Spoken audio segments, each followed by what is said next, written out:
A sandwich. A goddamn sandwich.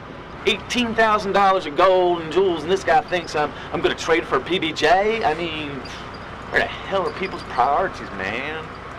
Do you want this back in the glove box? No. You know what? You hold on to it. Call it a gift. I got 100 of them. This way you have something to show people once it's all over, you know? So that they believe you knew. Thank you. Oh, no problem, man. No problem at all. Hey, you wouldn't happen to have any food in that bag, would you? I rode with Rick for a few more hours, but the remainder of the conversation turned to sex. And all of the things that he was going to do when this world was fixed. I traded him the last of my protein bars for a real gold Rolex. Not because I wanted it, but because I felt kind of bad for the guy. Ironically enough, I ended up trading it for a sandwich a couple of days later. And to be honest, it was absolutely worth it.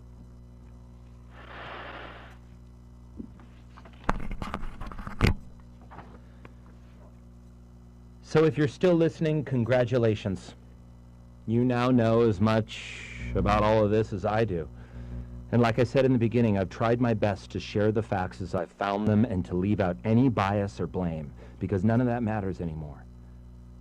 In fact, the only thing that matters is that we've survived, and that we continue to do so. These weren't paid actors or well-crafted characters designed to influence any social, political viewpoints that no longer exist. They're real people who somehow beat the odds. They're me and they're you. They're what's left of this world when the dust settles and all of the experts who were supposed to have made it didn't. Because in the end, survival comes down to only two things: natural instinct and blind, stupid, often unbelievable luck. There are no other factors, so if you've lost someone, mourn them. Hold on to their memory with all of your heart and remember them with every single breath, every single day. But let go of any guilt. Let it go right now. It will only weigh you down, and eventually it will bring you the same tragic fate. Accept that there was nothing that you could have done, and that there wasn't a goddamn thing that you can do to save anyone out there except yourself. Everyone has a plan until the horror starts. Do you know how many zombies I've seen wearing fully stocked backpacks? How many had weapons at their feet or still holstered around their waists? I've even come across one poor bastard moaning through a suit of medieval armor. He was just laying on his back, rocking back and forth like some sort of giant undead turtle.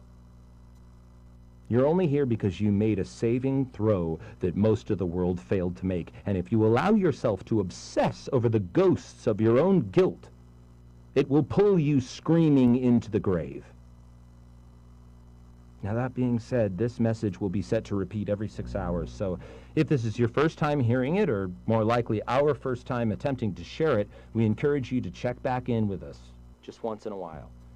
We're hoping to occasionally update this broadcast with any new information that we can find, or maybe even with a few more tales of survival and hope.